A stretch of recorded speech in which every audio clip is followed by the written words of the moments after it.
ये जो दो तरह के कानून इस देश में सत्ता में बैठे के लोग चला रहे हैं, इनको आप किसी और ताकत से नहीं रोक सकते जब तक आप इनकी सियासी ताकत कमजोर नहीं करोगे।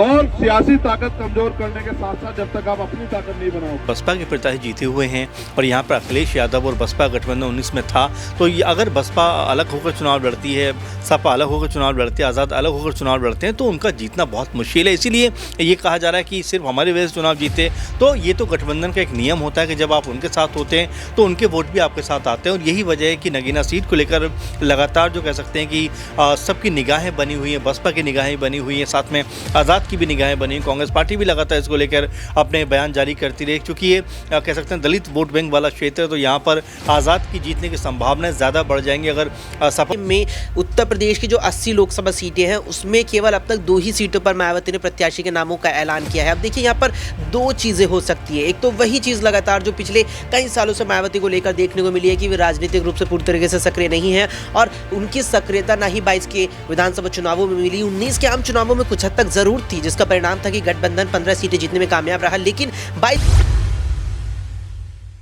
लोकसभा चुनाव को मद्देनजर रखते हुए आजाद समाज पार्टी के राष्ट्रीय अध्यक्ष चंद्रशेखर आजाद, जो न सिर्फ केंद्र की मोदी सरकार को चुनौती दे रहे हैं बल्कि वह इंडिया गठबंधन को भी कहीं ना कहीं चुनौती देते हुए अब नजर आ रहे हैं। यानी कि अपने सहयोगी दल समाजवादी पार्टी को भी अब एक बड़ी चुनौती दे रहे हैं। दरअसल नगीना लोकसभा सीट को लेकर अब चंद्रशेखर आजाद डंके की चोट पर अपनी बात रख रहे हैं और गठबंधन को लेकर भी कहीं ना कहीं वह ऐसे संकेत दे रहे हैं कि उनकी नाराजगी आने वाले समय में भी बढ़ती हुई नजर आ सकती है। क्या वाकई में उत्तर प्रदेश की सियासत में अब समाजवादी पार्टी और आजाद समाज पार्टी का गठबंधन बरकरार रहेगा या फिर नहीं, या फिर चंद्रशेखर आजाद अकेले ही चलकर ये लोकसभा चुनाव लड़ते हुए देखे जाएंगे? नमस्कार, मैं प्रांशी राठौर और आप देख रहे हैं नेक्स्ट 9 न्यूज। स्वागत है आपका हमारे खास प्रोग्राम 2024 का महासंग्राम में। लोकसभा चुनाव को मद्देनजर रखते हुए चंद्रशेखर आजाद बिल्कुल भी पीछे नहीं है। वह साफ तौर पर कह रहे हैं कि उन्हें कोई भी लड़ाई अगर लड़नी होगी तो वह लड़ेंगे, चाहे जान ही क्यों ना चली जाए। इस तरह के वह बयान देते हुए नजर आ रहे हैं। चंद्रशेखर आजाद नगीना लोकसभा सीट का दौरा हर दिन कर रहे हैं, अलग अलग क्षेत्रों में पहुंच रहे हैं और साफ तौर पर मोदी सरकार को चुनौती देते हुए नजर आ रहे हैं। वह हर एक मुद्दे को बखूबी उठाते हुए देखे जा रहे हैं। हाल ही में चंद्रशेखर आजाद एक बार फिर से नगीना पहुंचे और यहां पर भी उन्होंने अपनी बात कही। क्या कुछ कहा आजाद ने, सुनिए जरा। आपने देखा ये जो 2 तरह के कानून इस देश में सत्ता में बैठे के लोग चला रहे हैं, इनको आप किसी और ताकत से नहीं रोक सकते जब तक आप इनकी सियासी ताकत कमजोर नहीं करोगे। और सियासी ताकत कमजोर करने के साथ साथ जब तक आप अपनी ताकत नहीं बनाओगे। राजनीति का मतलब ये नहीं कि आप किसी दूसरे कमजोर को, राजनीति का मतलब ये है कि आप अपने आप को ताकतवर करो।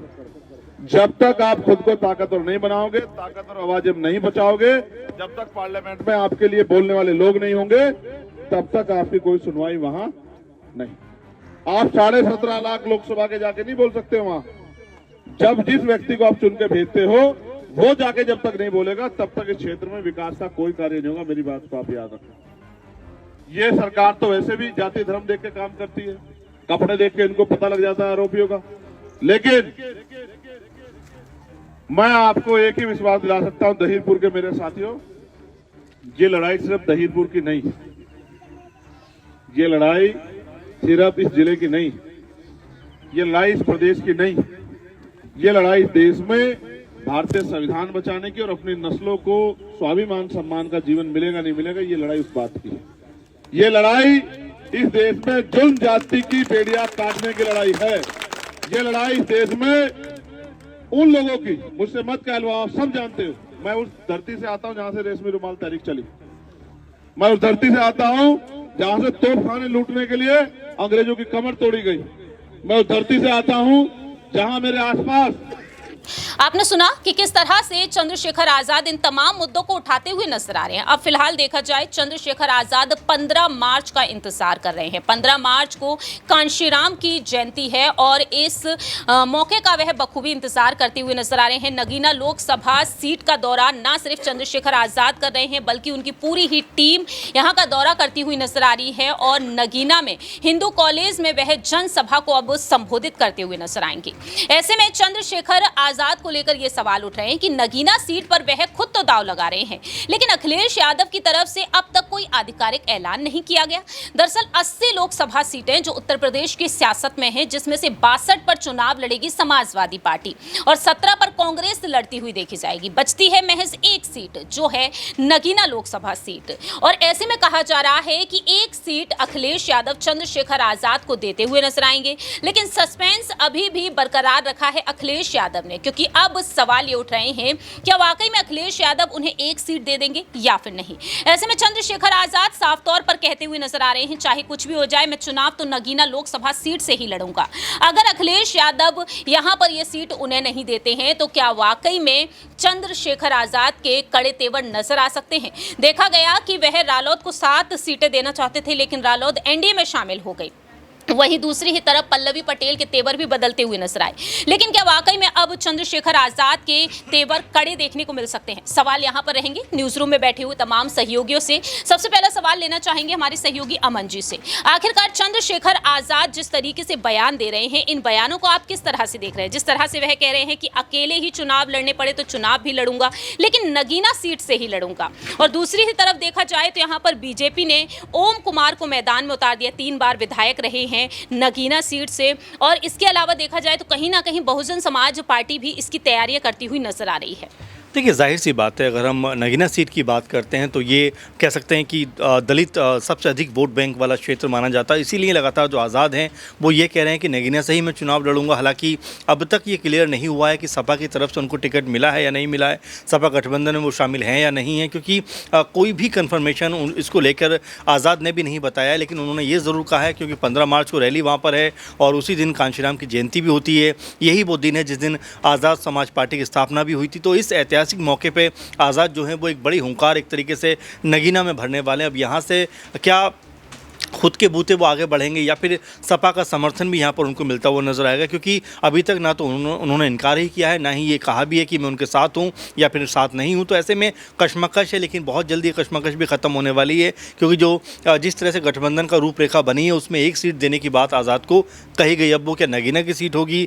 या इसके अलावा कोई सीट होगी, इसको लेकर फिलहाल कुछ नहीं कहा जा सकता। लेकिन आज़ाद ने पूरी तरह से तैयारी शुरू कर दी है, क्योंकि जो वहाँ पर पोस्टर लगाए जा रहे हैं उसमें पूरी तरह से ये कहा जा रहा है कि आज़ाद जो है वो नगीना से अगले प्रत्याशी होंगे आज़ाद समाज पार्टी की। और एक तरीके से कहा जाए तो उन्होंने अपनी कैंपेन, अपना जो प्रचार प्रसार है वो शुरू कर दिया। अब क्या समाजवादी पार्टी इस मौके पर उनका साथ देती हुई नजर आएगी? क्या सपा का कोई बड़ा चेहरा भी आज़ाद के साथ में इस समय नजर आएगा, या फिर जो है बहुजन समाज पार्टी की तरफ उनका रुख जाने वाला है? क्योंकि ये भी कहा गया, ये भी देखा गया कि दोनों ही तरफ कहीं ना कहीं जो आज़ाद हैं उनकी जो बयानबाजी है वो आती हुई नजर आई। उन्होंने मायावती को लेकर भी अपना सकारात्मक रुख दिखाया। इसके अलावा उन्होंने अखिलेश के खिलाफ भी कोई बहुत ज़्यादा कह सकते हैं बयानबाजी नहीं की है। ये ज़रूर कहा है कि अब तक जो गठबंधन नहीं हुआ है, हो सकता है आने वाले दिनों में वो हो जाए, लेकिन क्या वाकई एक सीट को लेकर जिस तरह से उनको दी जा रही है, क्या आज़ाद मानेंगे या फिर इसके अलावा कुछ और सीटों की भी बात करें? क्योंकि जब फाइनलाइज तौर पर जब लिस्ट बाहर आएगी उसमें पता लगेगा कि क्या आज़ाद समाज पार्टी इस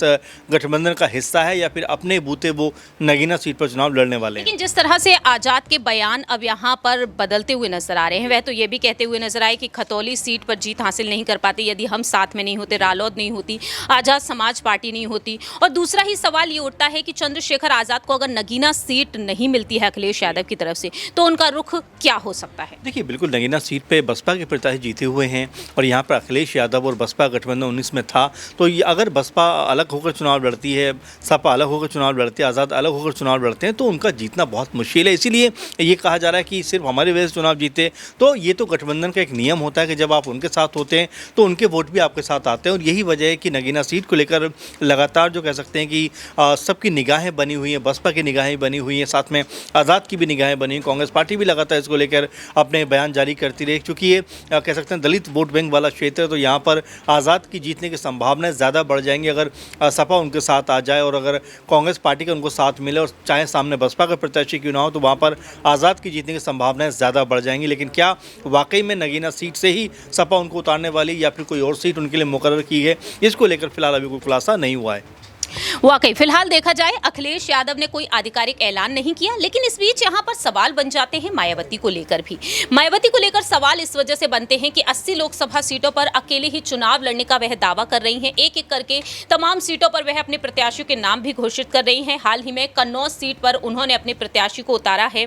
अकील अहमद नाम के नेता को उन्होंने टिकट दिया है। और ऐसे में अब यहाँ पर सवाल ये बन जाते हैं, क्या मायावती आने वाले समय में नगीना सीट पर भी अब दाव खेलती हुई नजर आएंगी? सवाल यहां पर अक्षय से लेना चाहेंगे। आखिरकार लोकसभा चुनाव में मायावती क्या अब चंद्रशेखर आजाद के लिए भी मुश्किलें बढ़ाती हुई नजर आएंगी? वो चंद्रशेखर आजाद जो उन्हें अपना गुरु बताते हैं, साफ तौर पर कहते हैं कि पीछे के दरवाजे से उनका आशीर्वाद हमें मिलता ही रहता है। क्या चंद्रशेखर आजाद को अब वहां से भी धोखा मिलता हुआ नजर आ सकता है एक तरीके से? देखिए बिल्कुल प्रियांशी, अगर जो बात चंद्रशेखर आज़ाद ने कही वो सच साबित नहीं होती, यानी कि चंद्रशेखर आज़ाद इस तौर पर ये कहते नज़र आ रहे थे कि मायावती से लगातार मुझे समर्थन मिलता आया है, पीछे के दरवाजे से वो समर्थन देते नजर आई, आगे भी समर्थन देगी। आगे अगर समर्थन उन्होंने नहीं दिया तो चंद्रशेखर आज़ाद की मुश्किलें बढ़ जाएंगी। आप गौर करेंगी तो मायावती अभी बहुत फूंक फूंक कर कदम रख रही है। वो चीज़ अगर हम इतर रख दें कि उनका वर्तमान में क्या सियासी वर्चस्व है, क्या कितनी विधानसभा उनके पास है, वर्तमान में कितने सांसद उनके पास उत्तर प्रदेश की लोकसभा में, अगर वो चीज़ इतर रख दे तो आप देखेंगे सबसे पहले मुरादाबाद सीट पर